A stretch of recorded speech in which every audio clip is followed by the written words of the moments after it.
Well, hello everyone, welcome back guys. Hope you all are doing well. This is Mohammad Badruddin back again with lab number 22, and it's saying exploiting cross-site scripting vulnerability to steal the cookie. Up to now we just provide the proof of concept by popping up the alert in the labs that yes, this application is vulnerable or this functionality is vulnerable to cross-site scripting.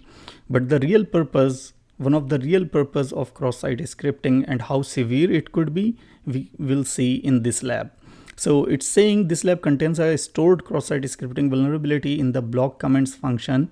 A simulated victim user, views all the comments after they are posted. So to solve the lab, exploit the vulnerability to exfiltrate the victim's session cookie, then use this cookie to impersonate the victim. So what exactly we are going to do here, there is a blog post application where we can, or a user can submit or post a comment, and after the user posts the comment, there is a user who keep an eye on those comments. So he visit all the posts where the comments are posted and he see all the posts. So once he see all the posts, most probably he has to log in to his account to see all the posts in all the blogs, right? So once that user is being logged in and see the post and the comments, so the application is providing a session cookie to that user, and our goal or aim is to steal that user's cookie. And once we steal that user's cookie, we can use that cookie to impersonate that user. Fine, but there is a twist in this lab. So to prevent the Academy platform being used to attack third parties, our firewall blocks interactions between the lab and the arbitrary external system. Okay, so that you cannot redirect the request, or you cannot force the lab to visit any external system or any other website. Fine. To solve the lab, you must use burp collaborator's default public server. So if you go to the burpsuite, you can see in this tab, burp tab, there is a burp collaborator client, but this is available only in the professional version. So because this is not the professional version, only community version we have, so we cannot use this part. Fine. Okay, so what else? Some users will notice that there is an alternative solution to this lab that does not require burp collaborator. However, it is far less subtle than exfiltrating the cookie. Fine. So there is an alternative way or alternate way with which we can steal the cookie or exfiltrate the cookie. But that way is very unethical, because being a penetration tester or an ethical hacker, you have to use the mechanisms to exploit the vulnerabilities and exfiltrating the data in such a way that it is not going to be disclosed for any external party. Fine. And we will see that in a minute. So I'm going to access the lab. I already have it here. What I'm going to do is I'm going to turn on the burp proxy on my browser. Fine. So that all the requests pass through the burp proxy. So if I click on home, okay, as you can see here, we have the home. So let's go. I'm going to see here, there are a bunch of posts. You can see blogs are there. So if we view the post or blog, you can see there is a post ID 4. And similarly, you can see here that a user can put the comment, leave the comment here. Back to the home page, go to another blog, and similarly, you can see in the URL that the post ID is 9. Okay, so post ID 4 is there, post ID 9 is there, post ID. So post ID 4 is there, 9 is there, and similarly we can see other post IDs too. Fine. Now I would like to go to the inspection tab. Okay, and what we can do here, we can try to leave a comment, and we see, first of all, before doing anything, let's suppose this is a real scenario and you are specifically testing this page where a user can post or leave the comment. Okay, so first of all, you need to find out if there is any filtration, input validation is there or not, sanitization mechanisms are there or not, WAF is there or not. And to just have the proof of concept, we first need a little popping up an alert, and if it is okay, then we will know, okay, this field or this functionality is vulnerable to XSS, and which kind of XSS is it. And once the proof of concept is ready, we can build our other exploits over it. Okay, so let's see, I'm going to just say script and script, and in between, in these two tags, I'm going to say alert. Okay, and let's see, I'm going to say here test1, email is test1@west.xor, and website, let's say aaa.bbb.ccc. okay, this is our website. So just post this comment. Please match the requested format, so it could be http://. okay, just post this comment. Okay, so the comment is posted successfully. If we go to the burpsuite and we go to this endpoint where we post the comment, so in the request we can see this is the post request, this is the endpoint, and here you can see there are a bunch of post data, and the data first is CSRF. So that means the application is also providing or assigning the CSRF token, and then post ID is equal to 9. This is our comment, the name is test1, and all of this. Okay, so the most important thing here is CSRF token, because every time once a user is going to post or leave a comment, the CSRF token must be there, must be assigned. Okay, so if I send this request to the repeater and I go to the repeater and I just delete the value of the CSRF token and send this request, let's see what happened. So as you can see, missing parameter is CSRF. Okay, so the CSRF token, without CSRF token, we cannot post a comment. This is the most important part here to be pointed out. So back here, and I'm going to back to the blog after leaving the comment.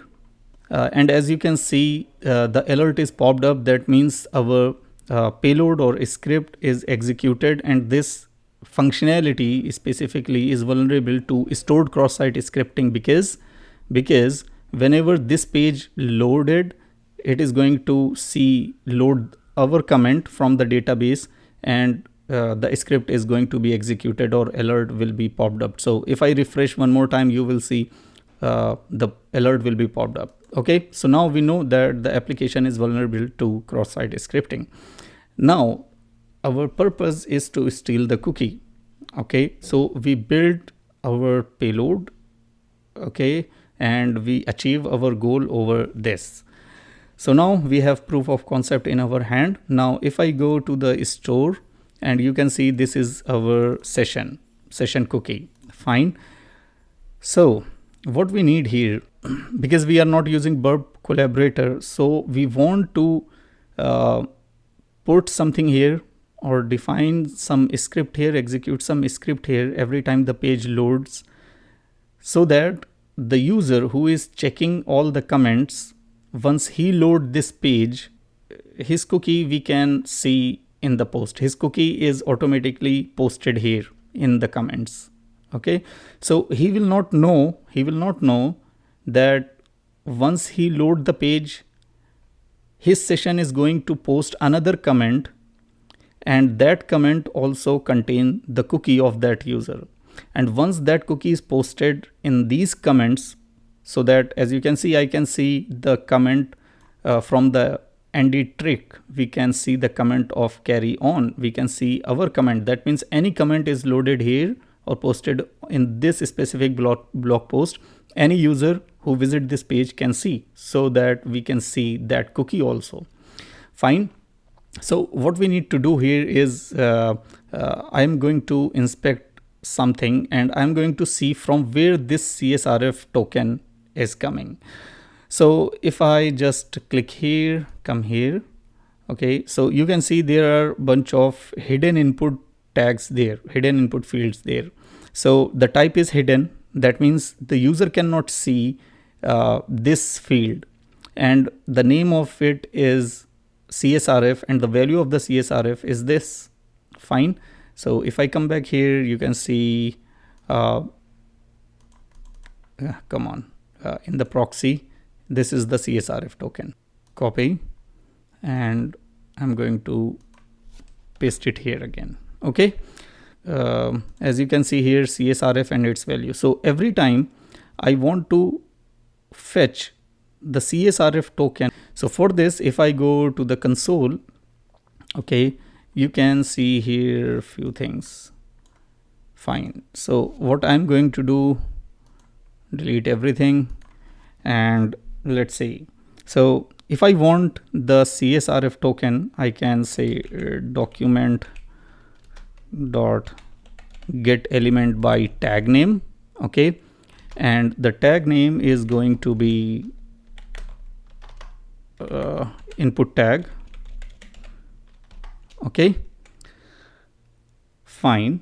And then I'm going to say I want the first input tag, because if you see here, this is the first input tag, this is the second input tag.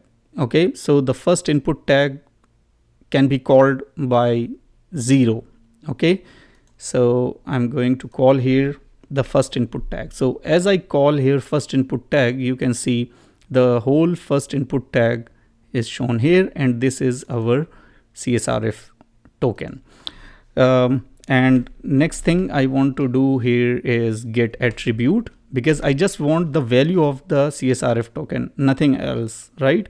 So what attribute we need? We need the attribute value.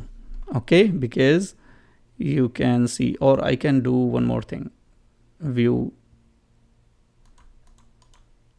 page source, and where are the input fields? These are the input fields, right? So you can see the name of the tag is input. Okay, and the attribute we want to call is value of the CSRF token. Fine. So that's it, we get here the CSRF token only. So I'm going to copy this and gonna paste here. Fine. Now what I need, if we see the request, we have all of this, right? So I'm going to copy this and I'm gonna paste it here. Fine. And CSRF value should be instead of that, CSRF value should be this, right? So that it will extract the value of the CSRF token. Fine. This is the first thing. Post, let's say post ID 4, and in the comment we want to load the cookie. So to load the cookie, I can just say document dot cookie. Fine. And as you can see, the cookie is there. So let's take this, and here in the comment I want to put document dot cookie. Name could be anything. Let's say here, when that user visit that page, he will not know that he is going to post a comment by name cybersec radar. Okay, and his email is going to be cyber sec dot radar. Okay, and website doesn't matter, you put it or not. So I just, let's say, saying http://aa.bb.cc. Fine. Now we have few things here. It should be at the rate. Okay. Now what we are going to do, we are going to define here one variable. Let's say var is equal to post underscore data. It is equal to CSRF, which is enclosed by double quotes, because this is going to be the string, then a plus sign which will concatenate these two up to here. Fine. And then again a plus sign. Okay, and okay, post ID up to here, because this is a string, plus document.cookie, plus again it will start the string from here up to the last. Okay, so here we create the post data, which is going to post this data like this. Okay, now what we need to do here, after we create this post data, we need to fetch what we need to fetch, let's say, come on, our, which is going to be this one, right? So I'm going to, where is it, copy URL, back again here, paste that, fine. And we want to define here the method and all the headers. So after this, I'm just going to, and one more thing here, it must be semicolon. So what we need to decide here, we need to define here method, which is going to be your post method. The next parameter we need to define here a mode, and this mode is going to be no course. Okay, and next thing we need to decide the body of the request. So because this is going to be the post request, which is going to feed that data. Okay, and that data, this data we define as a variable within post data. So copy that, and within body we need to define post data. That's it. So what it will do, create one request that contain this URL where the method is post, using the mode of no course, and putting the body data of the post request from this variable, which contains all of these values. Fine. Now of course we need to put here one, we need to put it inside the script tag. So I'm going to say here script, and here also we need to define, we need to close the script tag. Okay, fine. Now how it is going to be called, this is again one most important part. So I'm going to say whenever window.onload, so whenever the window load or the page loaded, we define one function here. Okay, and within that function, and we cover all of this from here up to here, all of this we want to put it inside a function. Fine. When the page is loaded, this function is going to be called or executed, where we provided this data as the post data, then creating one request, post request, that is calling this variable to put the body post data. Fine, that's it. So this is our string. We are going to copy this back here again. Okay, and we are going to put this in the post ID. Just wait a moment. Where is it? Post ID 4. Okay, so back here, and let's go to post ID 4. Fine, and just call it. I'm going to put copy this whole script, and I'm going to put it here.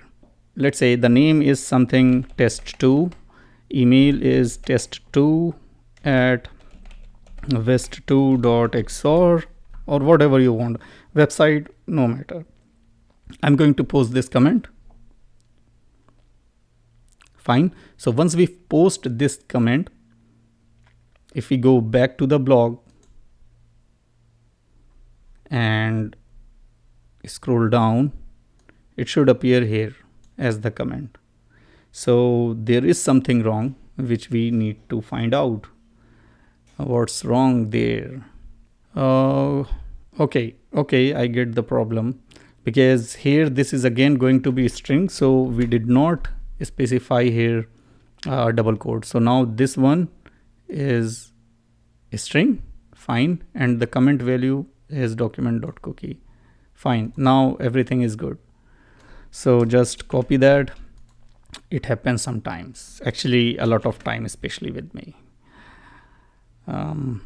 Small mistakes happen, no problem. Let's say it test3, email, anything you want, and just post this one more time. Fine. Now back to the blog,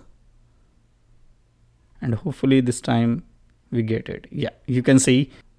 So when that user, let's say any user, let's say admin user, once admin user see our comment, okay, in this blog post, so what happened, his CSRF token has been captured, okay, then post ID we defined, this function is going to be executed once the page is loaded, and he does not know that this post is commented by him and it come here, fine. So this is the session token. So I'm going to copy this back here, go to the inspect tag, go to the storage, and instead of this I'm going to paste this session cookie, hit enter, and just go to the home page. Still you can see our cookie is this, and we solve the lab. But if we go to the my account page, you can see now we are administrator, okay, because the cookie we found before in the comment, that cookie belongs to the administrator user. So if I go back here, scroll down, you can see here this is what we have as his cookie, fine. So that's it for this lab, hope you understand it. But this way is worst way to exfiltrating the data, that you exfiltrate some data and post it somewhere so that everyone can see. No, this is not going to be the way, but to just show you that there is another way and how you can grab the cookie by exploiting cross-site scripting vulnerability, more than the proof of concept where we just popping up the alert. We actually can do these kind of stuffs, and this is very, very severe, because once you get the session cookie, you have everything, fine. This secret could be the password, and we can use a bunch of offline password cracking tools like John the Ripper and Hashcat to crack this hash, okay. So that's it for this video. I'm going to see you in the next video. If you like the content, please like, subscribe, and share. See you. Bye.